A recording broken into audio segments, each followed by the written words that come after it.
What is up, guys? Welcome back or welcome to Running for Views.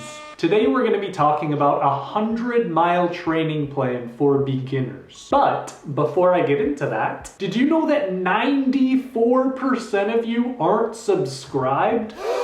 Subscribe now or say goodbye to your race plans for 2024. Just kidding. Just please subscribe. Thank you. Long time no see, guys. Well, I guess I don't really see you guys, but long time no you see me. It's a new year, which means it is time to start training. And if you've got a 100-mile race on the calendar, you gotta start training soon. I, for example, just found out an hour ago that I got in to UTMB. I literally can't even put into words how excited I am to do this race. I've literally been thinking about it since I was a teenager. I'm 30 now. I want to do UTMB so bad, and I'm doing it in 2024. But anyways, guys, enough about me. You guys asked for a beginning training plan for running 100 miles, and I am delivering today. So if you're watching this video right now, you've probably already seen the 100-mile training plan that I did a few months ago about how to train like Kilian Jornet for 100 miles. So today I made a few tweaks to that training plan to make it more beginner friendly so you can just start out training for your 100-mile race and not have to think about how many miles should I run? Is this the right elevation? I'm gonna take care of all that for you. So this 100-mile training plan is perfect if this is your first 100-mile ultra, or maybe you've been injured or out of running for a while and are trying to get back into it and you signed up for a race and now you have to get ready for it. Or maybe you have a really busy work schedule and you just don't have a lot of time to train and you just need to train with shorter miles but still be able to finish your race. Or maybe you just thought the first training plan I did was for insane people who have way too much time on their hands and you need one for a normal person with a job and family. So for this training plan, as always, we are following the principles of our running Bible, Training for the Uphill Athlete. You gotta buy this. Buy the book. Link in description below. So much information that you need. But yeah, this book is co-written by a little guy named Kilian the frickin' Jornet. So yeah, buy this book, link in description below. So some things to keep in mind before I get into the training plan itself is you need to know what race you are training for. So if you're planning on following this training plan, I would recommend that you choose a race that has less than 15,000 feet of elevation gain. Anything more than that, I would definitely recommend you doing more mileage and more elevation, but this training plan is perfect for people who are just doing a mostly flat or easier 100-mile race. Also, if you're looking for more information on how to train for your first 100-mile race, check out this video.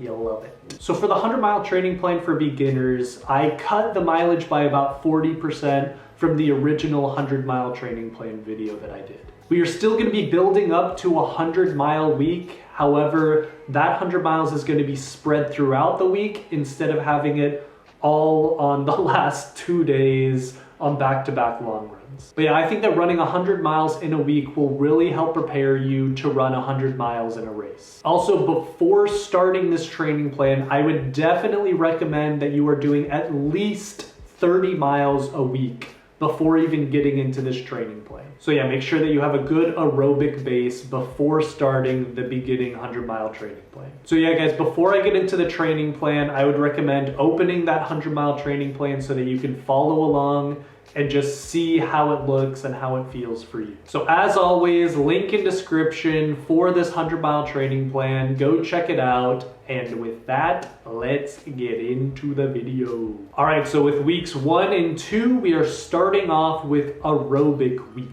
So this means that your training is going to be done at zone 2 for almost every day except for one interval day on the second week. So on Monday, we are going to have an aerobic day, so that means just running 4 miles at zone 2 pace. And if you have questions about zones, I'll link a video right here so you can go check that out. Tuesday is a recovery day, which means that you are going to be running at low zone 2 or even down into zone 1 for 4 miles. Wednesday, we have another aerobic day of 4 miles. Thursday, another aerobic day of 4 miles. Then on Friday, we have a long run at zone 2 for 10 miles. So keep in mind for your long runs, you're gonna wanna be doing about 40% of your total weekly elevation gain just on this one day. So to calculate how much elevation you're going to be needing to get each week, I would recommend doing about 40% of your race's total elevation. So that's 40% of your race's elevation for the entire week, and then 40% of that elevation is done just on your long runs. So you're gonna be doing 40% of your race's elevation gain per week on every week, except for on specificity weeks, where you're gonna be doing 60% of your race's total elevation gain. Then after the long run, we have a recovery day of 3 miles, low zone 2 to zone 1, and then a rest day on Sunday. So week 2 is about the same as week 1, but we're just adding 1 intensity day for this week. So as you can see, on Tuesdays, we have intervals. So for intervals, you're gonna be doing 2 to 4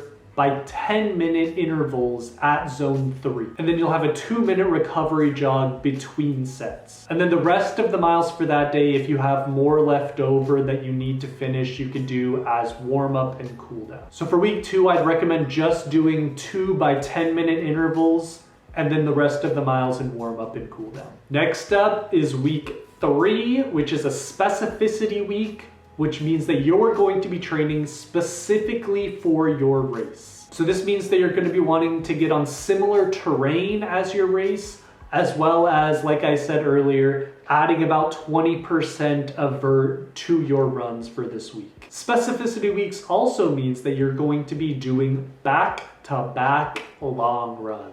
And yes, back-to-back long runs are difficult, but they are definitely 100% worth it. All right, so let's take a look at week 3. As you can see, Monday we have a recovery day. Tuesdays we have a 5-mile interval training run. Wednesdays, 5 miles of recovery. Thursday, 5 miles at aerobic pace. And then Friday and Saturday are your back-to-back long runs. So as you can see, we're starting out pretty easy with just a 16-mile back-to-back long run. And on these back-to-back long runs, like I said, you're gonna wanna be getting at least 40% of your weekly vert on these long runs. Then after week 3, we got week 4, which is a recovery week. So for recovery weeks, we're gonna be taking out all the speed for this week, and you can also take days off as needed. There's only 1 long run this week, followed by some easy miles on Saturday. Also remember that for this schedule, you can switch around days as needed, so you could do a long run on a Tuesday or just do whatever you want, just as long as you leave 72 hours between speed days and your long runs. That's the only rule. Then we got weeks 5 through 11, where we're just gonna be alternating between a specificity week and a recovery week and just doing that back and forth until we hit the big one. 100 miles in 1 week. Now, I think that running 100 miles in a week is crucial for preparing to run 100 miles in 24 hours or 48 hours. So the original 100-mile race plan that I did also tops out at a 100-mile week. However, most of these miles were done in the 38-mile back-to-back long runs that we had for the 100-mile week. So instead, what we're doing on week 9 is we're doing a back-to-back 25-mile long run and then spreading out the rest of the miles throughout the week. So good luck on that. So after we hit that 100-mile week, we are gonna start winding back down, tapering for our 100-mile race. So weeks 12 through 15 are gonna be taper weeks with 1 aerobic week thrown in there to keep your legs fresh and quick. So for these taper weeks, we're just gonna be, like I said, winding down in mileage, still doing a speed day, but yeah, just making sure that we're winding down, preparing for our 100-mile race, taking days off as needed, and just focusing on recovering for the 100-mile race. And last but certainly not least, race week, baby. So we're gonna start off our race week with 30-second intervals, which means they are going to be doing 4 by 30-second intervals at zone 3 with a 3-minute rest between reps. So these 4 by 30-second intervals is just to keep the legs fresh and quick. Then we got the weekend, and that is race day. And you are going to crush it, guaranteed, if you followed this training plan. But yeah, guys, that wraps up my video today. Thank you so much for watching, as always. And remember, if you enjoyed the video, please subscribe. If you liked the video, smash that like button, because 1 like equals 1 hour shaved off of your final race time.